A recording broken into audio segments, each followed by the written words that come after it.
पंढरपूरमध्ये स्वतःचा प्लॉट घ्यायचा विचार करताय?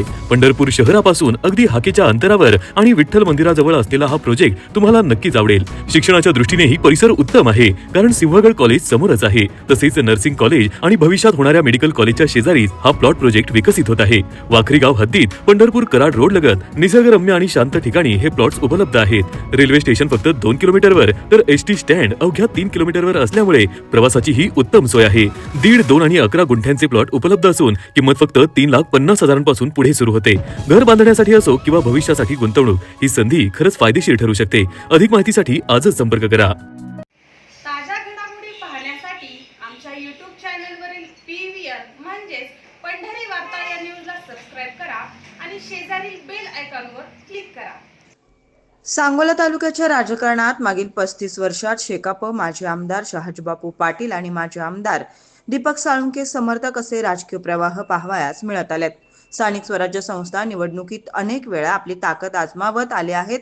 स्वर्गीय माजी आमदार गणपतराव देशमुख यांना अनेक विधानसभा निवडणुकीत माजी आमदार दीपक साळुंखे यांची मोलाची साथ मिळाल्याचं दिसून आलं। मात्र 2019च्या निवडणुकीत शेकापकडून डॉक्टर अनिकेत देशमुख यांना उमेदवारी देण्यात आली आणि शिवसेनेकडून मैदानात उतरलेले शहाजीबापू पाटील यांना दीपक साळुंखे यांची मोलाची साथ मिळाली। पुढे सांगोला तालुक्याच्या राजकारणात दीपक साळुंखे आणि शहाजीबापू पाटील यांचा राजकीय दोस्ताना 2024च्या विधानसभा निवडणुका जाहीर होईपर्यंत कायम राहिला। पुढे विधानसभा निवडणूक लढवून दीपक आबांनी जनतेतून आमदार झाले पाहिजे ही समर्थकांची भावना लक्षात घेत दीपक साळुंखे यांनी शिवसेना ठाकरे गटाकडून निवडणूक लढवली। दीपक साळुंखे यांची उमेदवारी शहाजीबापू पाटील यांच्यासाठी अडसर ठरली आणि शेकापचे डॉक्टर बाबासाहेब देशमुख विजयी झाले। पुढे दीपक साळुंखे हे भाजपात प्रवेश करणार अशी चर्चा सातत्यानं होत आली, पण या साऱ्या शक्यता सत्यात उतरू शकल्या नव्हत्या।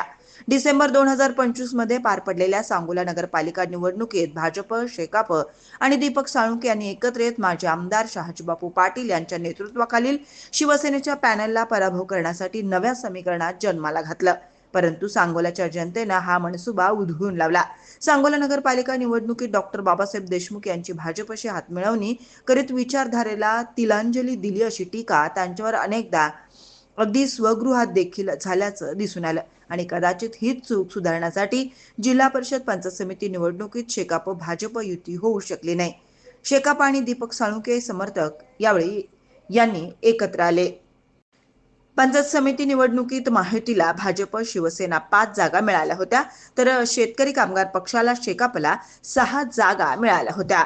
मात्र आता माजी आमदार दीपक साळुंखे यांनी शेकापला झटका दिलाय। सोलापूरचे पालकमंत्री जयकुमार गोरे यांनी राबवलेले ऑपरेशन लोटस यशस्वी ठरलं असून पंचायत समितीच्या सभापती, उपसभापती निवडीच्या तोंडावर माजी आमदार दीपक साळुंखे पाटील यांच्या गटातील 3 पंचायत समिती सदस्यांनी भारतीय जनता पक्षात भाजप प्रवेश केलाय।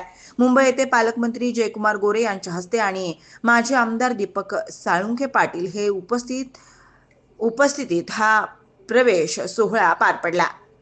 या घडामोडीमुळे पंचायत समितीतील संख्याबळात महत्त्वाचा बदल झाला असून भाजपनं सभापती पदासाठी आपला दावा अधिक मजबूत केलाय। मात्र या घडामोडीमुळे माजी आमदार दीपक साळुंखे यांची राजकीय विश्वासार्हता आणखी धोक्यात आली अशी चर्चा होऊ लागली आहे।